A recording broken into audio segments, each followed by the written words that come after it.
Did you make a wish on 2/22 on 2/22 Okay, welcome to our actually 50th episode. And it's 2/22. We should have our 22nd episode. 22. What? We should have had our 22nd episode. Gosh darn it. We'll have to restart over. At 2:22, we were on our way back from the Olive Garden. Heather said, "Did you make a wish?" But when she was saying the word wish, it turned to 2:23. That says a lot. That says a lot. Well, anyways, welcome to the Baking It Down podcast with Sugar Cookie Marketing Group. How many people are in the group? 31,000 something. I wonder if even anyone cares about this little count up. At least we're not a countdown. We haven't back to 30,000. We're going to start off with the intro, which you're in right now. Marketing Minutes, we're going to call it Water, Water Everywhere. It is also raining today. Were you water little girl? Remember? Oh, yeah. All right. Business of Baking is targeted. We've never named these. I do. Every time. Every when I have looked here, there's no names next to these when little I post things. it to the group, there's names that I come back to that. We never read them off. Course coverage. I think I'll be teaching live on how to write great copy. So, it's going to be a winner. Voicemails are 3 awesome text. Group stuff is some Facebook Lives we got coming. Twinterests. Corrie and I had to be interested in something real fast. Did we interested in anything? Sponsors and the mailbag, which Corrie didn't go to. Which is outrageous, guys. Right? That's so crazy. Listen, I know it's now. I know it's invoices, so you gotta go. You gotta go to the mailbox. Someone said it was like trauma as a child. Like checking the mail must be so traumatic for me that I you order enough crap that I know you made it up. That's the stuff that sits on my door. Okay, I'm running also a large backup on my computer, so the odds of this not saving are high. If you ever want to know what Heather does for fun, it's backing up her computer. Okay, here's my one thing. I said my 2022 was a war on stress. So you ask yourself this. If your computer went the way of the dodo right now, would you be willing to lose it all? If the answer is no, welcome to my life. I'm also teaching. Why don't you just put it on a hard drive? What if the hard drive went the way of the dodo? No, that's so stressful to even think that This way. is backing up. Not only does it back up my system, it's backing up all the hard drives as well. The hard drive is what's killing it. Slang. Mr. iDrive. Anyways, if you want to know what I used, I decided iDrive. It has a special right now, $20 for over 5 terabytes. $20 a month? No, a year. And then it upgrades to $80 a year. But you get systematic backup scheduled every day if you want. It's not backing up your whole system. It'll back up any changes after the first big backup. That means if you ever lose your device, high water and winds and rain, and the post office still comes and goes to check it, and you can use iDrive to reformat your system. Back to your backup and restore point. I'm in this big thing about mitigating stress. You're stressful. I'm mitigating my own. You have to deal with me. That is your job, not my job. It's fine. Okay, so with the Marketing Minutes, Corrie has been exploring the world of Instagram. The world of Instagram. So the concept being, and this is something that will reign supreme, water pun, throughout your marketing, is where you water it, it will grow. If a lot of times we hear, I never got any business from Instagram, so I don't post to it. Well, then, logical statement. You ain't gonna get no business from it. The thing is, having a strategy and working with Instagram can help you grow and get clients from Instagram. I will say most of my clients come from places like Facebook, Google, and things like that. But do I get clients from Instagram? I do. Sometimes they end up in that spam folder. Right. So what we're saying, the concept is this. If you want to grow your Instagram, you'll have to water it. If you water your Instagram, you will grow it. It's a simple thing. If you overwater it, it'll die. Just kidding. So let's talk. Can I talk about some hashtag strategy? Yeah. Okay, so in the cookie. Now. Oh. Sorry, guys. In the Cookie College, which is these courses we teach. I didn't know you were hard selling us. No. Could have talked about some strategies for the Cookie College. If you aren't paying, stop listening. Cookie College only people. My students, my pupils. Okay, in the Cookie College, we have a whole course on Instagram, and a big portion that people have seen the most benefit for the buck is with their hashtag research. Throwing a hashtag up on there is how you get discovered by accounts that maybe don't follow you. Tell me discovery. What do you mean? Discovery. Okay, so as you're scrolling in your news feed, it used to be, just people you followed. Now Instagram. And chronologically. So if someone posted... it's a battle of the best. battle and people you don't even follow. Like, it'll be like, because you liked this post 20 days ago, here's another person that posts like that person. But using hashtags in your strategy will help you reach more people. So explain to me how it reaches. I think if somebody doesn't understand what that means, that the hashtag thing doesn't make any sense. Let's assume that you made an Instagram account just now. And Okay, you Phoebe posted- Weeby Lemon Squeezy. Yeah, posted your first Phoebe Wavy lemon squeezy photo. Okay. And you have 0 likes. Right. That's right. normal. But you didn't use any hashtags and you have 0 followers. Right now, no one can discover you. Discover means nobody will be recommended my content. Yeah, so your content is not going to end up in the feeds of any people on the platform. So let's say you're like, what she's a calico cat, right? Yeah, buddy. Overweight calico cat. Hashtag big cats. Hashtag big cats. You could do hashtag big cats. If we looked it up on Instagram, it's going to have a lot of mentions because think there's it's gonna be lions and lions. tigers. So while it matches my content, it doesn't necessarily match the content of the hashtag. I wouldn't say it's the best choice. It wouldn't be. So calico cat, that's exactly what Phoebes is a calico. If we did hashtag calico cat, now anyone that's potentially following that hashtag can see Phoebert Weebert and engage with that content. Like, So they even could if I comment and have say, no put her on a followers. diet. Phoebe doesn't need diet. She needs something. Phoebe loves as big as She needs is. a less big dinner. I honestly think the cat hardly eats. You guys She are just- sneaking at treats. love You guys it. are sneaking at treats I behind love each it. other, and she's just reaping the bennies. Honestly, the cat is glued to my right ankle. So right now, She's it's under sleeping the on the table. cords. if the podcast suddenly goes out, it's Phoebe. So let's say, so now I have no followers, but I've added a couple hashtags that match Phoebe Weeby Lemon Squeezy. Right. So what could happen for me? Now, what could happen is, one, someone could like your post. How are which they going to like it? It's going to end up in their feeds of those who follow hashtag calico cat. So you're saying I can reach people who just follow a hashtag, Absolutely. even if they don't follow me. Absolutely. So the more hashtags I use, essentially more likely people will follow me. Yeah, so we have this hashtag for people in the group. It's hashtag sugar cookie marketing. I, as the Crumb Cookies, follow that hashtag. While I'm scrolling through my Instagram feed, someone who uses that hashtag can end up in my feed and I can engage with that content. So following popular hashtags will put more content in your feeds. Like, say if you wanted to learn how to do florals. So you're going to follow the hashtag floral cookies. So more of that content's in your feed and then it just pops in there. You don't necessarily have to go searching for it, but you can engage with that content. Like, wow, that's a really good floral cookie. So Here's the a like. more, so if I engage with that content, Instagram's more likely to show me other similar creators that use similar hashtags. After you start engaging. How do I know what is the best hashtags to follow and also to Are use? you just like let me get through? Okay, let I me don't know. go. I'm just trying to talk from somebody who doesn't know. Okay, so ask the question again. Oh my god! What? Maybe I'm no longer interested. Okay, Maybe but you you're have like- been a terrible I teacher, like- and I'm taking my calico cat elsewhere. Everyone in my course was great. If I needed to use hashtags, how do I know which ones to use? All right. So hashtag research is looking up a hashtag. If you use the hashtag the crumb cookies, woohoo, that's only me that's going to see it. Because it's just a hashtag that benefits me. So no one's necessarily following that hashtag. And it would be considered a dead hashtag. If it hasn't been used in the past few months, or if the last mention was last year sometime, that's going to be a hashtag that doesn't benefit you. No one's using it. It doesn't benefit you. Any at word all. be a hashtag?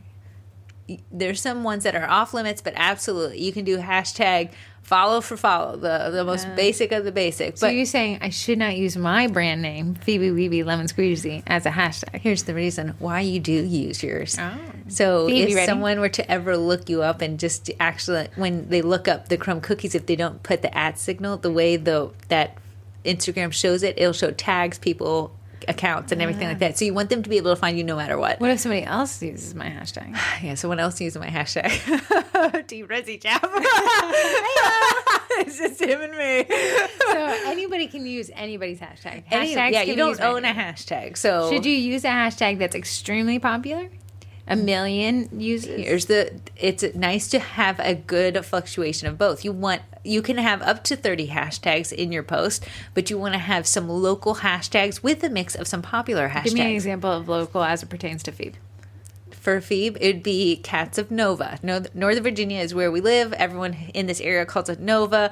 Cats of Nova would be a local hashtag for feed. But also note you can tag location, which is different than just using a hashtag. It's actually putting the image associating with a location. Yeah, but you can also do hashtag Fairfax County. So now feed would fall. So we can do hashtag Fairfax County, location Fairfax County. You can do both. Twofer. That's what I do. Oh, great. So when we have our classes in McLean, I'll make sure that the location's McLean so I can show up for that tag, and then I can also do for the hashtag for because McLean. People can look up any posts that were posted in McLean, Yeah. and then they can also. I need to fix my sink's water. Cannoli. It's out of water. It's not out of water. It's out of ambient water to give him hydrated skin. It's a spoiled snake. Me too. So I can just use any hashtag I want, but you're saying a mix of popular and local. Mm-hmm. I can use my hashtag Phoebe Wimmy Lemon Squeezy. Mm-hmm. Okay, and that's it, and I'll grow my account that way. But it's not just it's always a bot. It's not just using that stuff and then being like, yes, let me grow my account. You must also go forth and engage with content. So I follow a bunch of local hashtags so those people can end up in my feeds. Which are ideal because those are the people who can actually pay you. Right. But then I also follow like Sugar Cookie Marketing so I can give my people in the group a high five. And then I follow like hashtag Sugar Cookies because I like to see what people are doing, like trends and things like that. So I can't just grow off of using hashtags. Well, you can, but it will be a slower growth than actually getting in there and engaging with other people's content. So what do you mean engaging? All right. So engaging is going forth before you make a post and having a strategy in place. So say if you have 48 followers. Before I make a post. Hey, you're growing. Say if you have 48 followers and you're getting ready to make a post in the next 30 minutes. 30 minutes before you make that post, go and engage with their accounts. Comment on their stuff, like their stuff. Respond to their stories, and then post your post. Why? Because they're going to come back and stalk you. They're going to respond. They're going to click to your profile, and you want them to be able to click to something and engage with it. So I can just go to a bunch of people's profile and leave a kitty emoji. You don't necessarily just want to do emoji because that's a bot movement. Bots have taken over the platform. A lot of people have bots following them. They'll unfollow you, and a lot of people get their feelings hurt about it, but it's just the nature of the beast. This is the first time I'm hearing about bots. What are they? Bots are fake accounts that it's a $1 million industry. Bots. Running a script. Yeah. So these bots, these companies make these fake accounts, and they try to make them look as real as possible. So it'll follow, it'll unfollow, it'll comment random emojis. Usually it used to comment like where it's like, keep going, and it'll be like, my cat died. Yeah. The promoted on spam? Yeah, the promoted on is a bot and things like that. So it's not somebody that's taking time out of their precious day to write, hey, you should promote it on this. No, it's literally just a bot that's running a script, and you use a hashtag that bot's assigned to. Yeah, so the bots, you can have a bot assigned to comment on someone who has a profile picture, who has a link in bio, who's posted in the last 2 weeks, who's using a specific hashtag. These bots are sophisticated now, so a lot of people feel like, man, I'm losing followers. No, you're probably losing bots, and it's because it's the ebb and flow. They're trying to make them look natural. Yeah, I think like once they did a huge bot cleanse, and like Justin Biebs lost a ton of followers. I'm sure because they follow any account. I had one. So another thing bots can do is follow accounts who follow a certain account. So you'll see as you start, if you really start like just going down the rabbit hole of Instagram and start following popular accounts, you're going to suddenly get an influx of followers yourself. Yeah, those are bot accounts.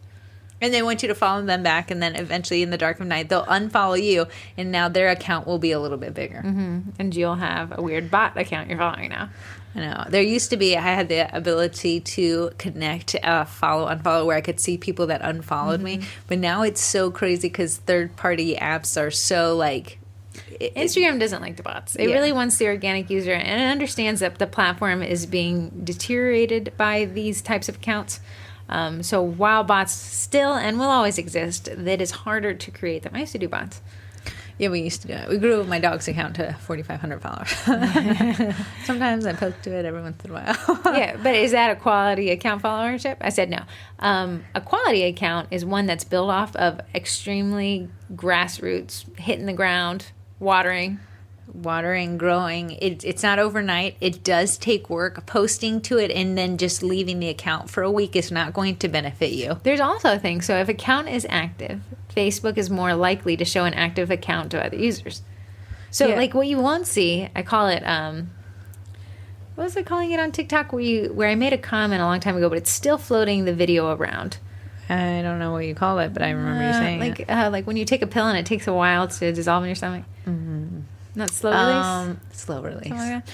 Anyways, on TikTok, I see this, but on Instagram, I don't. Is where you post a piece of content, and then it goes up, and you have a little bit of time to manufacture the algorithm to lean in your favor, which means to distribute your content to more people. Mm-hmm. However, after a certain window of time, I say it's roughly around 24 to 48 hours, that content has reached its peak and fallen completely. Specifically on Instagram, dealing with just photo posts, not necessarily Reels right now. Reels are different. So TikTok, that was a big thing, and why TikTok has taken a lot of market share. The other big thing is that it's video-based and funny, hilarious, not curious, addicting. Yeah. But TikTok will allow your content to constantly cycle through in and out of the algorithm, even if it was posted a while ago. Not all the time, but it gave you more of an ability to still create a viral video, even if it had been posted weeks ago. My older sister has a pretty awesome account. She's just good at growing accounts. It's like annoying. You know why? Because she's consistent. Because she's consistent, and she uses like a very nice camera and lighting and stuff, and she has a fancy cat or whatever. No, it's not a calico. Beep. Beep, ready. But she had a post or a TikTok that went viral, and it was at 1.3 million views. And then she was just sitting there. She's like, "Oh my goodness, I just got 300,000 more views," and it was 2 weeks after it had gone up. Slow release, and Instagram is not like that. Which is why we probably say repurpose the content on both platforms. One's going to hit. Instagram is a little bit. I think we're going to see a huge shift of Instagram to be more like TikTok. Well, that's what Mark Zuckerberg today said. It said Reels are where it's at right now. Right. So right now, Reels, which are the Instagram's version of TikTok, so it's still within the Instagram platform. I think we'll be seeing those do that slow release, viral, potential, more reach. Yeah. The thing is with Reels. A lot of people are using like broad hashtags, like hashtag sugar cookies. Your ideal client doesn't necessarily lie with that hashtag because people using sugar cookies are cookiers. Mm-hmm, so you want to be sure that you are mixing that content, that you're targeting the right people. If you're just trying to grow an influencer account on Instagram, use all those hashtags. But if you're like, I am here to make sales, you really want to focus on local growth and local hashtags that are being used. So we have a group around this area. It's Northern Virginia Foodies. And foodie people love food. So that is a very commonly used hashtag. That's one to incorporate in your thing. But if someone's not using that hashtag, might as well take that one out and replace it with something that's being used. Right. So you always say like the 80-20. If you're trying to make local sales, I would say that 80% of your engagement should be towards the people that are in your local market that can actually buy from you. And the other 20% can be to other cook years or classes or things like that. And people are like, no cook years. No, cook years can give you a good base foundation of likes and engagement that can boost you in those local hashtags. Right. So there's a great mix to have there versus just doing local or just doing the other one. But you need to align your goals with your target audience. If you want to reach cook years on Instagram, then you're going to have a cook year based account. You're going to promote content that cook years want to see. If you want to sell locally, you're going to do hyper-focused local content. Yeah. So we had the big cicada push. There's cicadas like invaded this they area. Come every 17 years, and they were rampant. Yeah, but if I wanted to, I would post a cicada funny cookie, and in this area would be like eating it up, literally, because they could all relate to these cicadas that were just flying around and like seppuku. But nationally and globally, it's why are you posting a picture of a bug? Why is there a bug? Right. So that was a local focused type of content. So anyways, Corrie has logged into the sugar cookie marketing Instagram. What are some things that you're using to grow it? Memes. Memes are great. Memes are great. So obviously our target audience is cook ears. Yes. Hyper-focused memes towards cook ears really resonate well with you guys because that's the content that you guys want to see. Yeah. So we would want to post content that our audience wants to see. So you're not going to see a cicada post on sugar cookie marketing because you aren't going to relate to that. Maybe like the handful of people in Northern Virginia will be like, that's so funny. But most of you guys wouldn't. Right. Like 99% of all cook ears are from Texas for some reason. Yeah, they are. Someone asked that question. It was like 1 zillion. Texas. Yeah. Northern Virginia, too. Corrie and Corrie. Corrie's fake profile. Corrie Mira. Corrie Miracle, Corrie Mira. So, well, the big takeaway from this one is, if you're saying, hey, I'm really frustrated with Instagram, can't seem to grow it, I think there's a multitude of reasons why. But probably the simplest answer is to really start watering that account by creating a hashtag strategy and then engaging with people within your hashtag as well. And our freebie is the hashtag sugar cookie marketing. It's not a follow train, so you don't have to worry about that. But it's something that we log into, and I will give likes to people who are using the hashtag. I'll go over to recents, not necessarily trending or the top post, and the cat is on my back. He likes the bag. You're so big. It starts doing its nails on there. I'm going to. He knows it. Get it, kitty. Get it. But use hashtag sugar cookie marketing post. In the last 2 days since I posted about it, we've had 400 more mentions of the post. And I have made sure that sugar cookie marketing has dove in there and really liked all the posts that are recent on there. Divened in there. What is the correct word there? Dove in there. Dove? Dove. Dived in. So that's a great thing. Here's the thing. There's a lot of marketing channels to pour yourself into, and eventually you're going to look around, there's going to be nothing left of you, but you're going to have well-watered marketing channels. Find your focus channels. I'm going to say predominantly a lot of people is Facebook. I'm going to say people are sleeping on Nextdoor.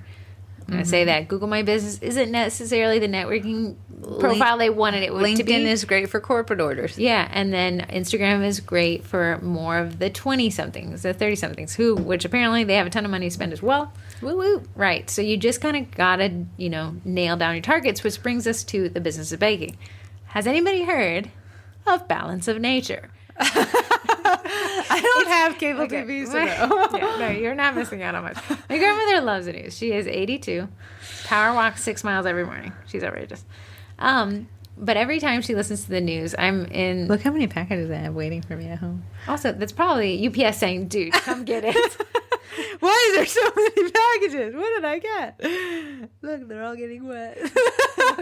There's so many. I know. So anyways, back to the business of banking. Okay, sorry. Gams was watching the news, and it seems like every 2 minutes is this Balance of Nature ad. Yep. And it's essentially it's a ground up fruit and vegetable supplement. Sign me up. The first one, you get 30 pills, so one a day. Okay, for 30 days. Yes, so that's it. Yeah. So the first one's $35 for these 2 bottles of these. Steal if I don't have to eat a Brussels sprout. Is $90 for the same 30 days. For the same 30 days. Let's see what those and you're supposed to take them for the rest of your life. So Balance of Nature.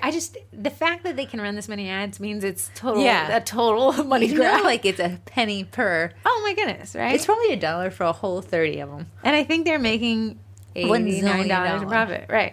So their profit margins are through the roof if they can run this many ads. Anyways, they've run so many ads that I can hear it. I can hear Memorized the intro. it. I know the pricing structure. I know what they're going to say. Essentially, your joints hurt, and then you take Balance of Nature, and then you can now walk on water. Like that's what they sell. Okay, sign me up. That's all I need to hear. So my grandmother, when I first looked at it years ago, she was like, "Oh, I know how much it is. It actually renews for $90." I said, "Oh, were you thinking about buying it?" I was, but I don't think I will. Every 2 minutes for the rest of her life has been a Balance of Nature ad. But finally, they changed out the star in their commercial lineup, and it's a lady named Diane. Get it, Phoebe. She called you rotund.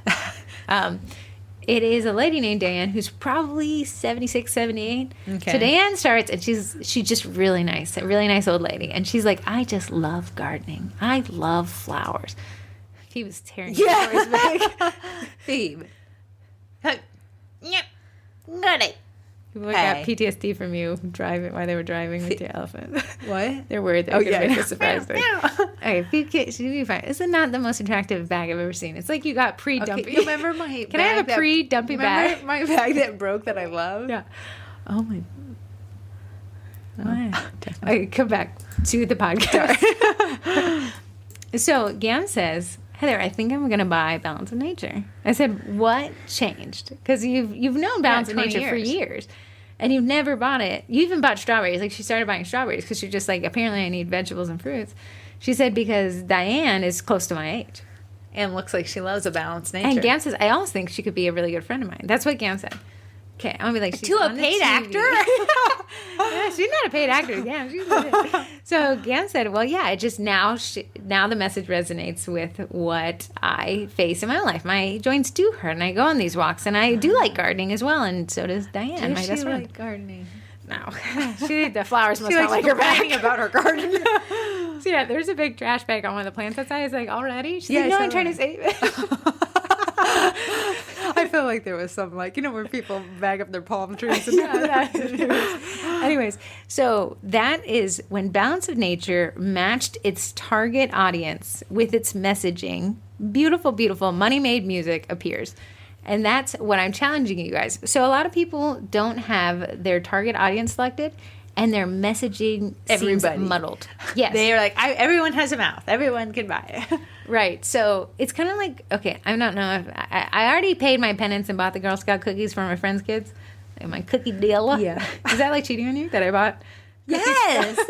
Dee took them on. I didn't even get either. So when I was walking into all the stores around here now have Girl Scouts standing outside hawking wares. Like these girls are like high pressure sales.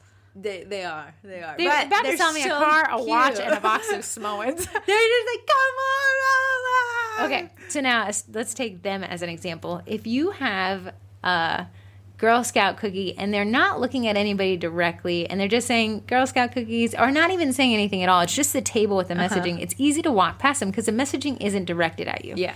Now, when the Girl Scout looks at you with her big old sad little cookie eye. Please, ma'am. I need to have my pen. That messaging is directly to you. Yeah. Now, you have to make a choice that was a lot easier to make when it wasn't directed at you. Do I want to break this little girl's heart and ruin her little... say no? Or do I want to bring my 50th box of tagalongs home? So I'm not telling you guys to set up on the street corner. What I'm saying is line up your messaging to your audience. So if your audience is in their 50s, posting memes from TikTok trends that take 3 days before they phase out is not going to resonate with those people. Yeah. I know because I show my mom and she's like, I don't get what's happening. Like Mayor Dare, she did not like that one. She did not like that one. But so if your target audience is 50, you're going to need to talk to 50-year-olds. That cat is like, this is He's my now bedding down. He's so I said he's so cute. Oh. And now cold. You are cold. Oh. Back to the podcast. Stop looking at me. Don't make eye contact. So lining up your messaging and your marketing, it's how you convert people because they feel like that you're now Diane talking to them about their gardening woes. And Balance of Nature is on the other side of their problems with all the answers. Yes. So let's take, for example, let's take memes, cookie baker memes. Our audience is cookie bakers that like to laugh. Just like me, man. So we're going to post memes about cookie bakers. That is very hyper targeted for something probably only most cookie bakers would resonate with. Yeah. Then they're going to say, oh my goodness, that's something I thought I had that I didn't think anybody else had. Absolutely. And here it is here. And now I feel like I'm being spoken directly to. Uh-huh. When you sell your cookies, are you talking directly to someone or are you talking to a broad audience where no one feels convicted that they're actually being spoken to, nor are you soliciting their exact problems? Diane is talking about 78-year-old joints. Gams is 82. She's 4 years beyond it. Yeah. But Gams is like, yeah, I think I have 78-year-old joints. When we do cookie classes, the people that end up sitting in the seats in front of us are always probably between 29 to 65. That's the age range of people who are sitting there. They work full time. They have a Saturday off. That's just is what it is. So in my marketing message, I'll be like, free this Saturday? Yes, because you work all week.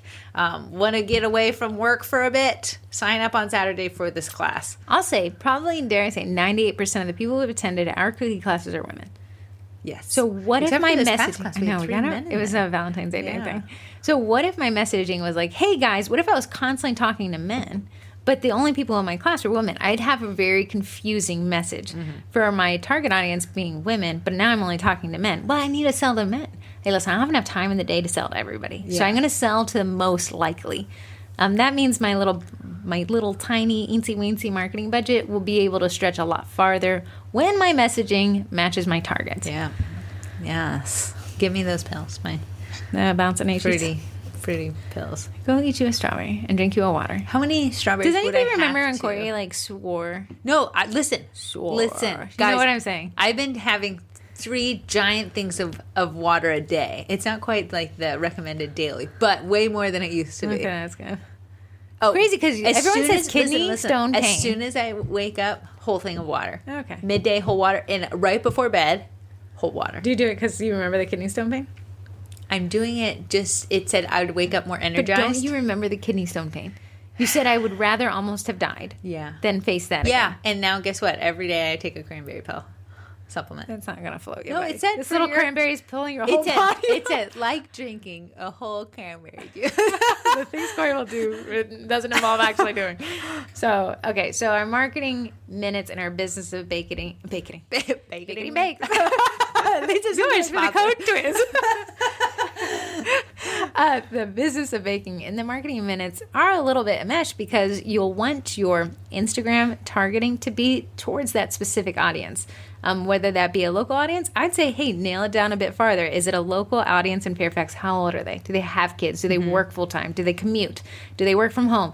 Understand.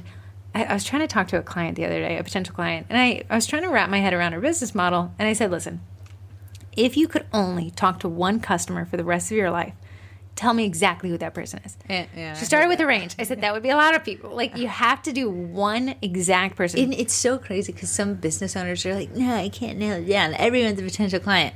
Who's pulling the money out of their pockets in front of you 99% of the time? Because that's honestly who your target audience is. Once we have that nailed down, maybe we can scooch it out. Nail down the cookie class. One person.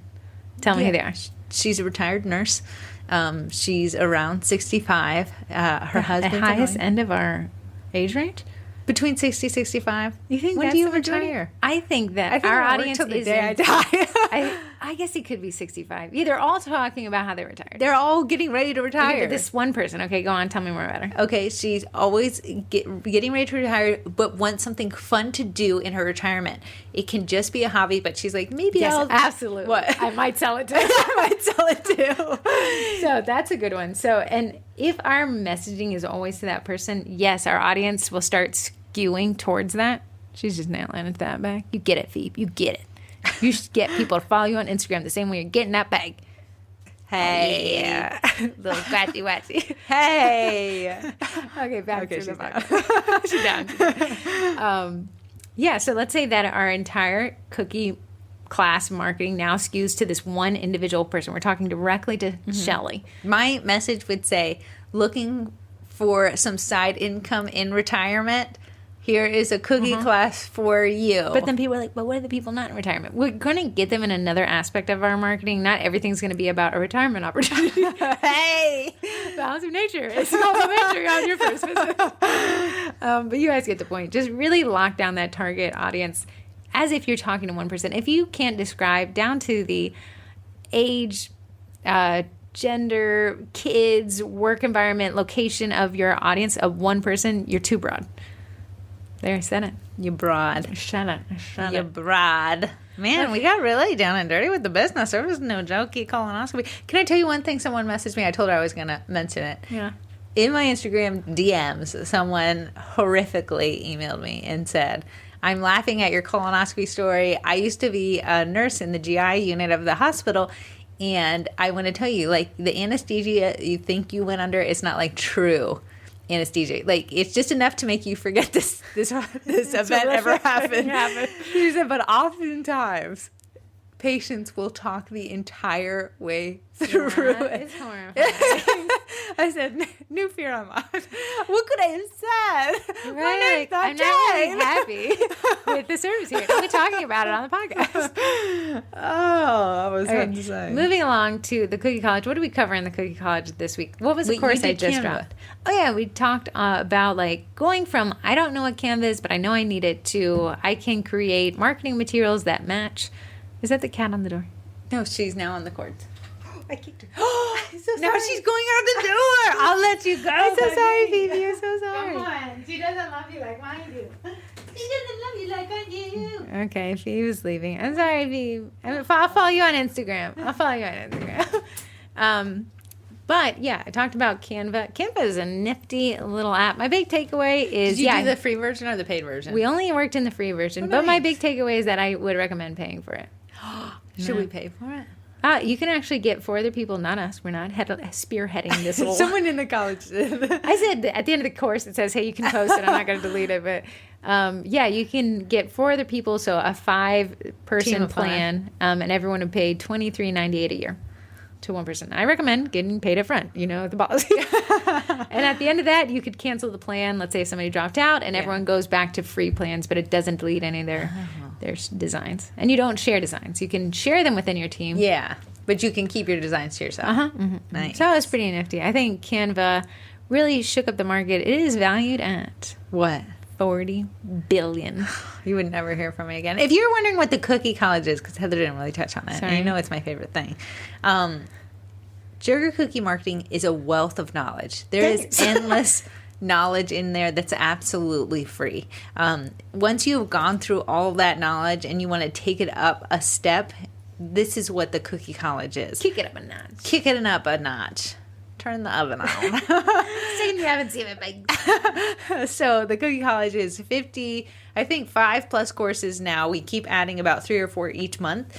And the Cookie College folks get to vote on what's added next, which is fantastic. So we're always giving them what they want to see, but it takes you step by step through things that you want to dive deeper in. So talking to 31,000 people about GMB, I know everyone's eyes just glazed over, is exactly that. It's hard to do it GBP. Huh? GBP. What's GPP? They changed their name. Oh. Google business profile. GPP. Yeah, it doesn't wrong. No. But we take you step by step in the Cookie College, and it's a video of Heather's face. And she's doing a screen share, so it's not her just saying these random words. She's showing you exactly how to do it. I start with a PowerPoint, a presentation, a sales pitch of why you should take this course, who it's for, who it isn't for, alternatives to this app. Yeah. So Heather does a fantastic job for the courses. I did the Instagram course, and people have still be raving. Did you about upload those 2 videos people Not can't yet. find? No, I gotta find them. If I get one more comment. The Podia platform is where we host the courses. There's a lot of P's in that sentence. Podia platform, the GPP, Gross Domestic Product. The Podia platform allows you to comment below each video if you have questions. Any downloads that we have, you can click and download, and then you get access to that private Facebook group where Corrie dropped a load of freebies this week, but I honestly did not look. What were they? You didn't? I did get ready for St. Patrick's Day. Okay. We did the 222 Tuesday today. These They are got a free free. post. This is free content, free cookies that you made that they can post without attribution. DIY kits for St. Patrick's Day, DIY kit for, what's that? Oh, Mardi Gras. A hand-done letterboard sign for Mardi Gras. That's what we did just this past week. Sweet. So, are you closing down seats? No, man. No. How can one sign up if they would be interested in? What if I don't want to sign up and just want to learn a little bit more? You can go to www.thecookie.college.com, and Heather has set it up a very nice webpage that you can see everything we offer, and I think get a glimpse into what a class would look like on there. And then Heather does is it this week or next week? Which? You're live on the Cookie College. I'm doing it on Thursday this week. And it's going to start with how to write great crabby coffee. Quality in the Cookie College, kids. We're going to start with the worst type of coffee and build ourselves up. How to write. What's happening to my mouth? How to write great coffee. There's too many P's. Olive Garden. Oh, man, I'm tired. And then we'll talk about the Cookie College benefits, pros. There's no cons, so there's nothing to talk about.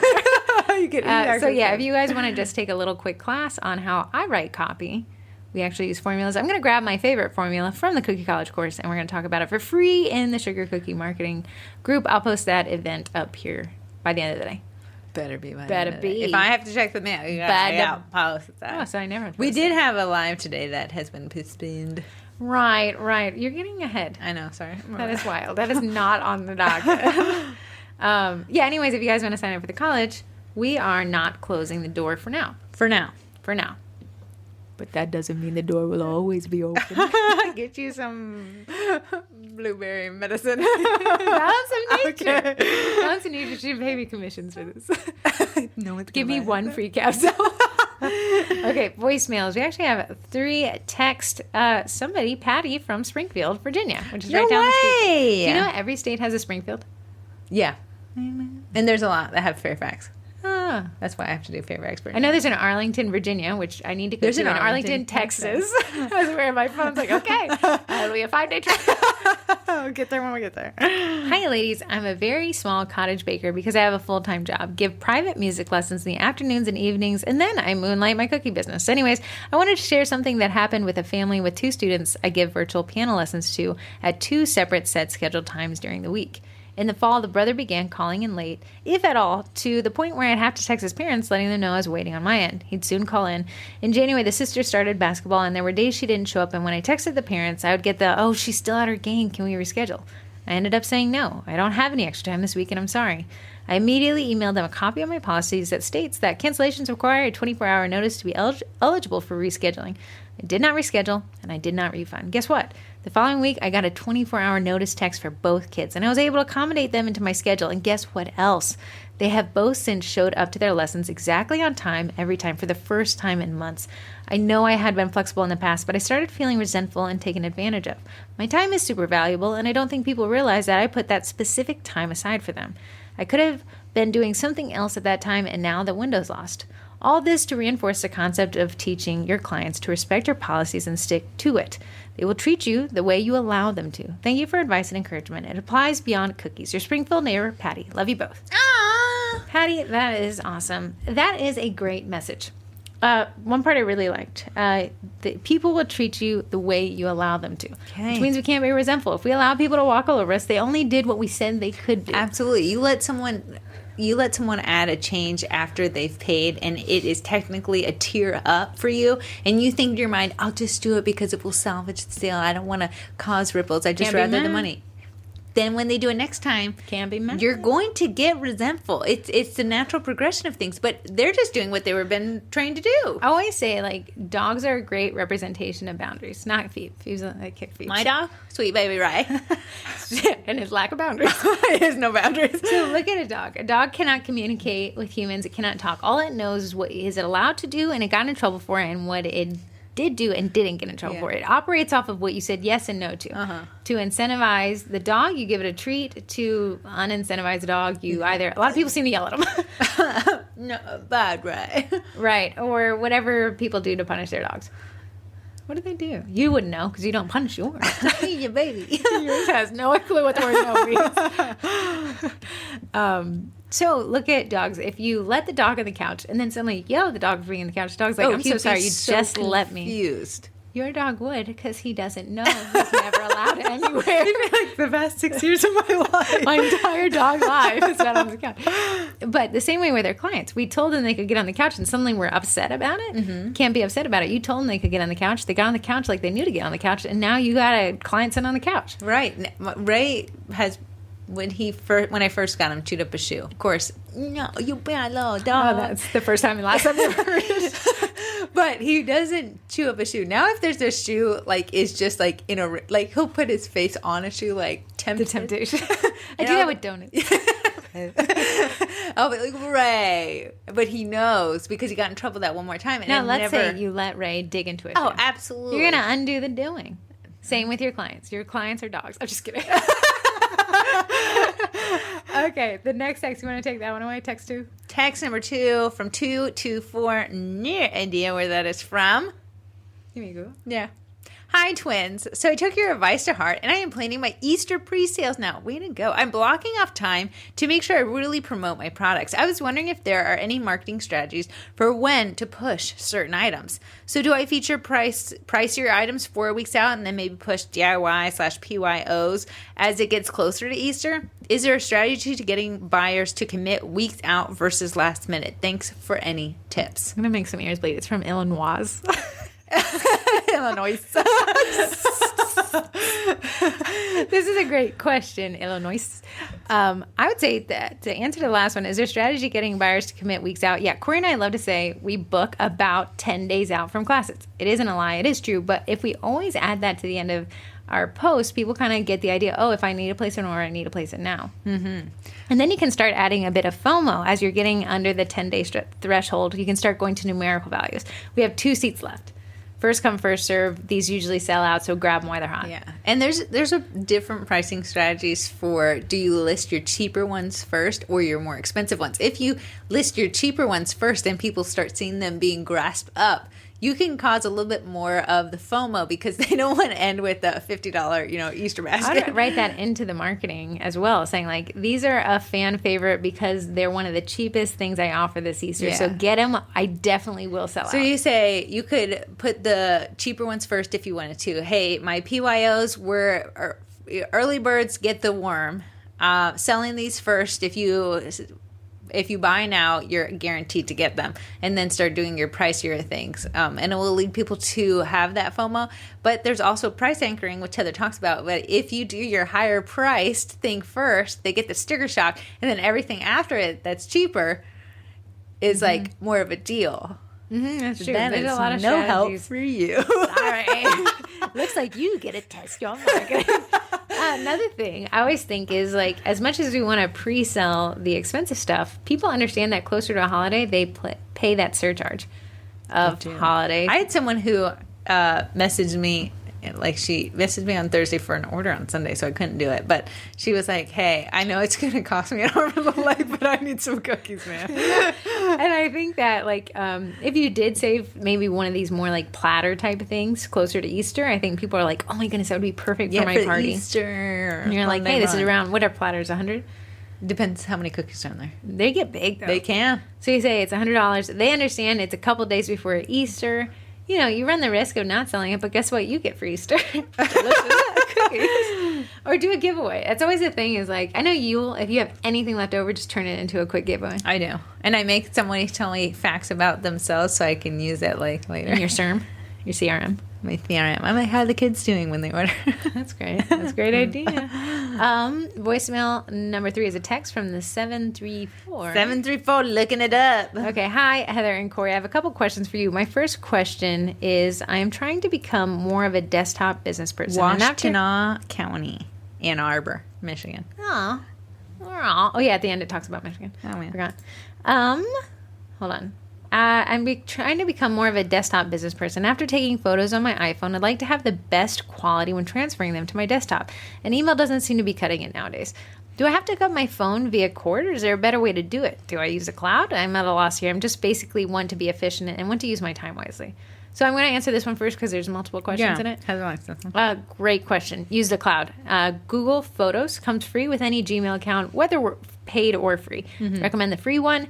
Connect your phone to Google Photos, and it will automatically, at any time you're connected to Wi-Fi, back up your photos into the cloud. So mine does. It can compress them, but it's not compressing them to enough for the loss. Because I don't know if anyone knows this, when you upload a photo to Facebook, it goes through a compression. It does. And that's why I can see sometimes when people download the free photos from Facebook and then they crop it even more. Yeah, it's a pixelization process. Is. So you're going to face compression uploading to Facebook or Instagram regardless. It will always happen. So that means like you want to upload the most quality photo that you have. But I've noticed that the compression I get from Google Photos is negligible. Interesting. From the point of what you print it out and put on the side of a giant building, no. No, you'd really want the original. But for what we're dealing with when it does end up posted to Facebook and Instagram, yeah, use the cloud. Use Google Photos. Google Photos, I prefer to use it more as a backup, not a file management system. Why? It's you do not have the ability to create subfolders. But you always do a folder and a folder and a folder. I've gone down your rabbit trail. In Google Photos. You might be talking about Google Drive. Yeah. If you want an option that will probably end up paid, it's Dropbox, and you can create folder structures and subfolder structures there. When it comes to photos, people always ask me if I recommend Google Photos as a long-term solution. No, I recommend it as a backup solution, but it's a great way to transfer files from your device to your computer pretty fast. But again, if you don't want the compression, you can either tell Google Photos not to compress it, but you're going to hit that pay threshold a lot faster. I think you only get 15 gigs now, and then after that becomes a pay plan, which is like $2 a month. Gracious. And then, or you can use other storage apps. I think Apple has iCloud, and Samsung has one I don't use, and Microsoft has OneNote or OneDrive. OneDrive. There's plenty of options. Anyways, if you want to be lazy like me, use a cloud-based backup storage system for your photos. It means your photos are always backed up. And you can do that with Dropbox as well. So Good to know. moving on. Also, I have a wedding vendor event this weekend. What do I wear? For pop-ups and such, it's always like super casual. Do I wear a dress suit, a dress? I'm usually in yoga pants and a messy bun. I would say that is someone who is looking for an experience. You Yeah. know, they want an experience when they're trying on their wedding dress. They want experience when they're doing the tastings. I would dress to impress if I were you. Just for the occasion. Just for the job you want. If you want to be their cookie person, how would you expect someone to dress for that? I'm team messy bun, messy clothes all the time. But when I have a business meeting, I think, hey, what does this client expect to see on the other side of marketing? Yeah, especially when we're charging Steve Jobs. Especially when we're charging a little bit higher prices. I want that luxury feel throughout. So I don't want you don't want to see me when I just roll out of bed and take a 2-minute shower. Trust me. Trust me. The same way that I try to at least slap on a base layer of makeup tint when I do those classes. Sometimes I've seen you phoning it in. I really tried. But yeah, I would honestly, I don't think you got to show up in a prom dress. No, but I just think, hey, you know, make Well- sure your shirt doesn't have the kids spit up on it, you know? Okay, my third question. I plan on collecting brides' information via QR code on my table. Where do I reach out to them after the show? Or when do I? The week after. Corey, move your cursor. It's blocking my. No, I was at the end of the word needy. But show your cookie marketing all over the thing because you're logged in. It's me. Sorry. When do I reach out to them after the show? The week after? A month or two before the event? I don't want to seem needy. I'm going to say not a month or two before their event. I'm gonna They've already say- secured. If I go to this event, it's still top of mind. I'm If- at the event because I'm looking for vendors. and I want to sign up with the vendor so I can move on to my next stage. Put your bride high heels on and walk through that vendor hall as if you're them. What mindset are they in? They're looking for people to solve their problems. Their So- problems are, I need food, I need a venue, I need this, And I it's need that. not just reaching out once, because as we know, the sale just doesn't happen once. So it would be reaching out right as soon. Hey, thank you so much. I enjoyed meeting you today. Thank you so much for signing up for my newsletter or whatnot. And then Here are some options that brides I've worked with in the past really like. And if your QR code collected, like when is their wedding, That'd be then great. you now have the opportunity to reach out to them again, approaching their wedding. Okay, this is usually when we have a lot of brides finalizing what dessert table is going to be at their event. I wanted to see, have you chosen your dessert table? Here's a few things that I've done recently. And what if you added a little bit of value rather than just hardcore sales, which we know Corey loves? Love me. What if it was like, hey, I'm in a million cookie groups. This is what I'm seeing trending. Well, introduce the Eddie, custom printed cookies, or introduce this new floral technique, or those Polaroid pictures people like, Yes. Polaroid cookies. Yeah. You can say cool ideas for what's the men when you have the men in the wedding and then you give them something. Groomsmen. Yeah, and then you give them a gift. I saw somebody do it, and the Groomsmen guy gifts. was into like a whiskey type thing. Yeah. And so she created like whiskey cookies. Oh, cute. Yeah, and so you can inspire the brides by giving them value, and then also be at the bottom like BT Dubs. I can also do this for you. Yeah. So, yes, you still have one more question. And lastly, Heather, if you had trouble getting out of Michigan, I think it's because you're on the wrong side of the state. Come down to Southeast Michigan, and we got 2 airports within 20 minutes of each other. And if you really want to leave, Canada is just across the bridge. Oh, that was Caitlin from Double Batch Confections. Watch that time. If you guys want to call in, the phone number is 571-556-5644, or you can always email in hello@sugarcookiemarketing.com, or shoot us a text and literally send us something, because after these 3, I think we're dried up with the No, we text. have a couple more. But don't let that We don't have a couple more. Okay. We're dried up. It's 571-556-5644. Okay, for Groot Stuff, quick announcement: Egging Yards with Meredith Martin is being rescheduled. I don't know Twin yet. When I know, you'll know. But she had something come up today, so we're pushing that out. If you look at the events tab, it's got a dummy date, which happens to accidentally be Easter. My bad. Don't ignore it. You got a 1 hour turnaround. But if you tuned in this past week, Mastering Client Communications with Andrea, that was a great one. Yesterday was using Expensify Yes. with Jessica Wolf. I need to get on top of that stuff. Yeah. Yeah. You and I do. No. Yeah. I liked your first suggestion. No. You I don't like it. I don't like it. Upcoming events, prop closet tour and organization with Elizabeth Toth. She spent a lot of time organizing her props, and she forced her husband to make some shelving. We're supposed to organize that stuff? Hiding it in your fridge. That's what works too. Apparently. This is where I keep them in the freezer drawer, and this is where I keep my props in the crispy drawer. They're crispy. And these ones are salady. Bake along. Oh, no plan Oreo. Cinnamon roll photo shoot with Elizabeth Toth as well. She's double downing on 2 Facebook Lives. I think the Aching Yards thing will be sooner than later. And then after that in March. I need to start some new Facebook Lives. You remember? I know. Facebook Live apocalypse. I haven't recovered. I'm not ready. We don't have any group challenges because I thought you were just saying you wanted to do a group challenge. You didn't come up challenge. with one. Yeah, when I did, you were like, no. You were like, Easter's 20 years away. We don't need to do that right now. I said support a charity. Okay, you want to do that? Well, you don't want to support charity?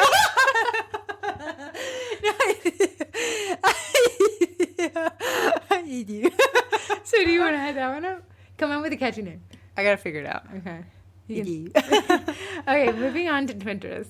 I got a new car. Corey's car finally bit the big old dust bowl. I was that this year ago, but I got the same car, newer and bluer. So, how was the buying experience? Any takeaways from sales and marketing? This was FOMO.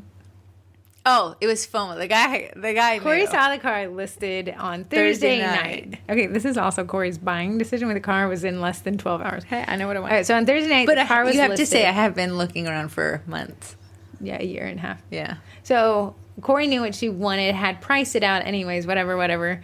And on Thursday night after 5, yes, they listed it. It went up on the site. So Corey said, "Hey, I'll drive out in Ashburn. It's about 40 minutes away from us. Yeah. I'll drive out. Can you hold the car?" And he said, "Actually, I can't.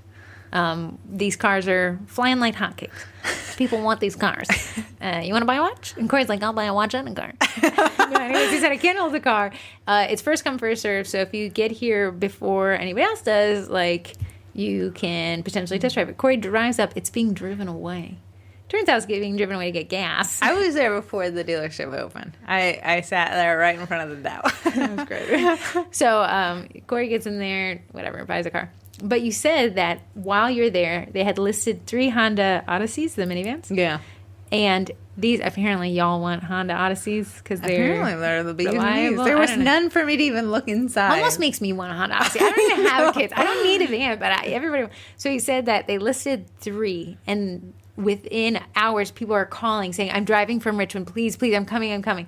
He sold them in 30 minutes, all 3. Yeah, he said. Had to call multiple people saying, "I'm so sorry." "Don't. You need to turn around. It's no longer here."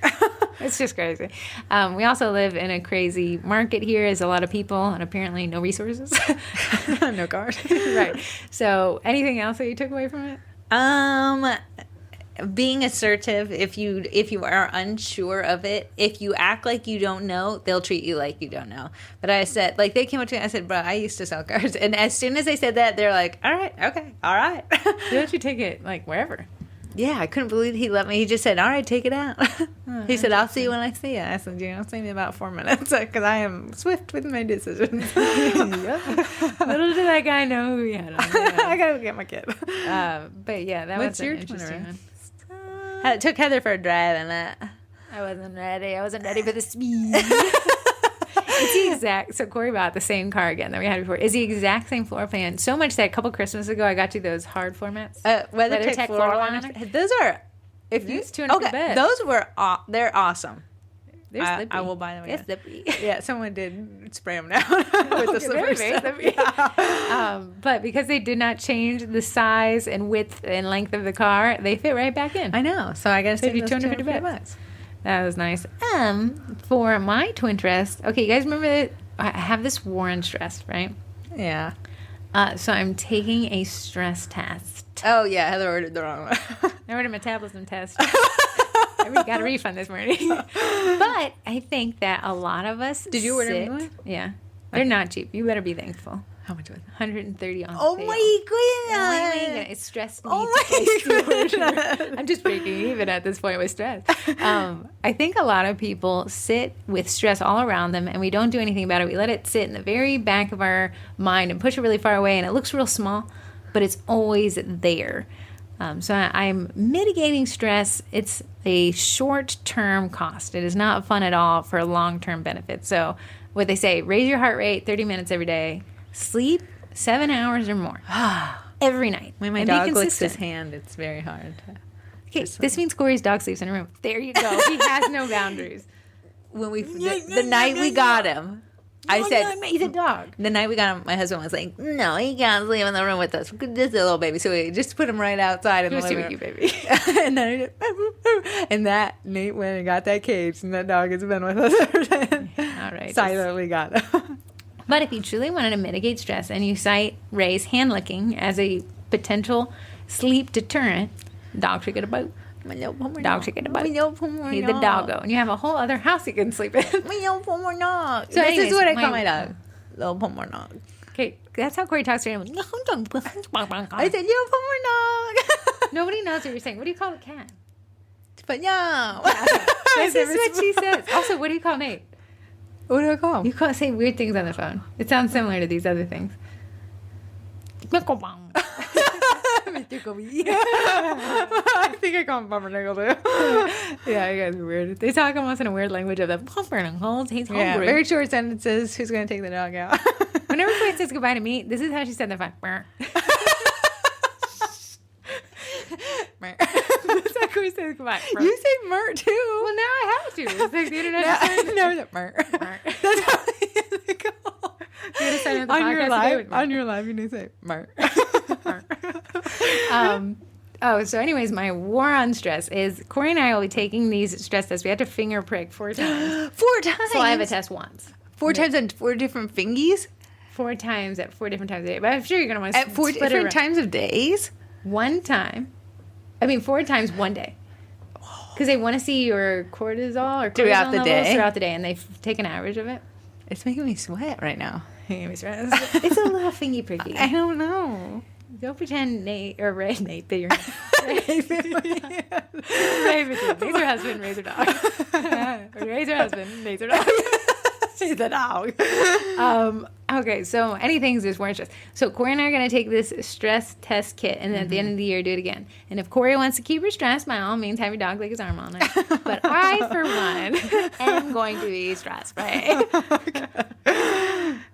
Sponsors, something about Eddie. Eddie's birthday is coming up. Happy And- birthday, Eddie. Corey's taking an Eddie class. Taking my Eddie class, I think. You didn't sign on up for an 28th. Eddie class. How do you get the sign up? I think it's Oh, I have a link.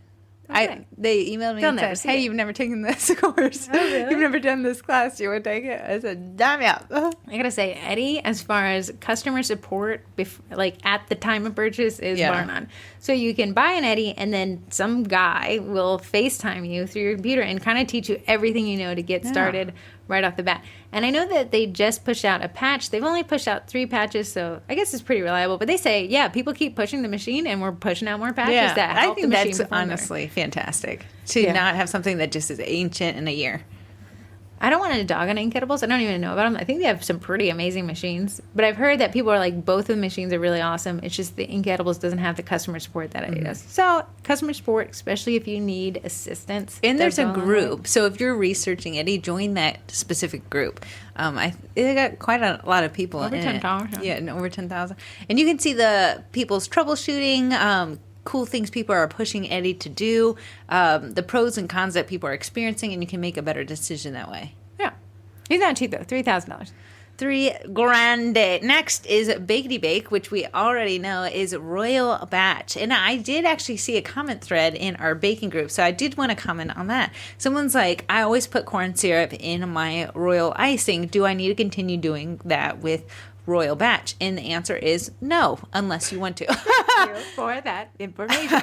There is already corn syrup in there, and there's already vanilla extract in there. So, and there's already white food coloring in there. So if you want to save money on those 3 ingredients, you don't necessarily have to. Someone did suggest making a batch and flooding some cookies, and if you want it to be a little softer, add just a little bit of corn syrup. But don't do like a whole I never measured corn syrup. I just turned the bottle over, but don't do turn that. it over too long. Okay. And then last up we have use Twins. Twins at checkout. I'm not sure if it has to be all caps, but it is all caps. Here you save 10% off. We did the math. If you buy the 5 pounds, it's what, $17.99 a pound? Yep. Okay. There's the math. Double check it because the twins did it, so it might not be right. Cast Iron is the website for people who really want a website and just haven't gotten around to it yet. It is pretty nifty. In fact, they'll actually set up the whole thing for you.